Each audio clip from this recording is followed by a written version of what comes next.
ಅದಾದ ನಂತರ of course the 70s ನಮ್ಮ ಕನ್ನಡ ಚಿತ್ರ ಸಂಗೀತದ ಗೋಲ್ಡನ್ ಇರಾ ಅದು. ಆ ಬಂಗಾರ ಯುಗದಲ್ಲಿ ನಿಮ್ಮ ಹಾಡುಗಳು ನಾವು ಯಾರು ಮರೆಯೋಕ್ಕಾಗೋದೇ ಇಲ್ಲ. Extraordinary sir. Extraordinary song. Even that's I always say, ನನ್ನನ್ನು ಎಲ್ಲ ರಾಜ್ಯಗಳಲ್ಲಿ ಪ್ರೀತಿಸ್ತಾರೆ, but I don't know why Kannadigas love me so much, little better than everybody. There is something special. ಎಲ್ಲರೂ ಪ್ರೀತಿಸ್ತಾರೆ, but Karnataka has little more. ನಮ್ಮ ರಾಜರವರು ಬಂದಿದ್ದಾರೆ. So sweet.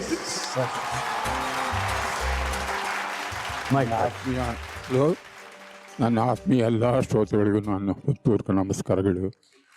ಎಸ್ ಸರ್, ನಿಮ್ಮ ರಾಗ ಸಂಯೋಜನೆಯಲ್ಲಿ ಬಂದಂತ ಆ ಚಿತ್ರಗಳು, ಆ ಗೀತೆಗಳು, ಅದರಲ್ಲಿ SPB ಅವರ ವಾಯ್ಸು